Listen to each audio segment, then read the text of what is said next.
Things that I could talk about today, from the attack in London to the observance of what appears to be a lizard in the latest pictures from the Mars rover.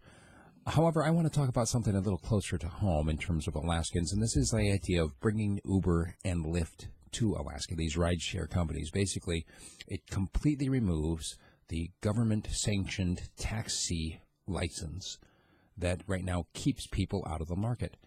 And this is why so many folks love the idea of Uber. Not only does anybody can be an Uber driver anytime, but this idea that you don't have to have this special permission to be able to use your own private vehicle as a way of making money. Now, I don't know how you feel about whether or not you need a license to do something with your vehicle or your anything, but I don't think that I ought to have a license to even drive a vehicle. I mean, think about this. I am basically appealing to somebody as an authority, saying, may I please use something which I've already purchased to do something which might benefit me and my family? Oh, I need to buy a permission slip? Okay. I mean, you think about that. Do we do that with cooking food? Do we have to buy a permission slip to be able to cook food in our own home? Well, you do if you're cooking for anybody else and you're getting paid for it. But you don't need the permission slip to cook for friends or family, right?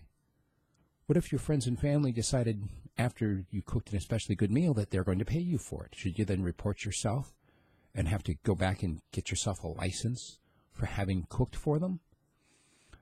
Look, I know that it's so ingrained in people's thinking that we need these laws to protect the public. But what we're really doing is we're protecting these license holders, these special permission slips. You see, part of it, every single monopoly that has ever existed has existed because of government interference in the market. You don't get a monopoly unless you have a government permission slip.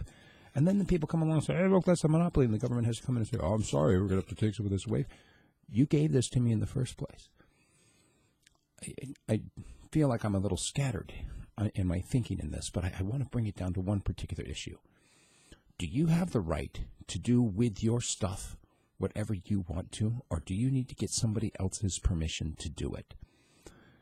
And if you don't think you have to, I want to educate you. You do. Basically, we are living under an authoritarian thumb, and all of your neighbors are watching you and ready to turn you in if they see you doing something without getting permission first. Something to think about. Please engage me on the subject by sending me an email, steve@radiofreespeech.com.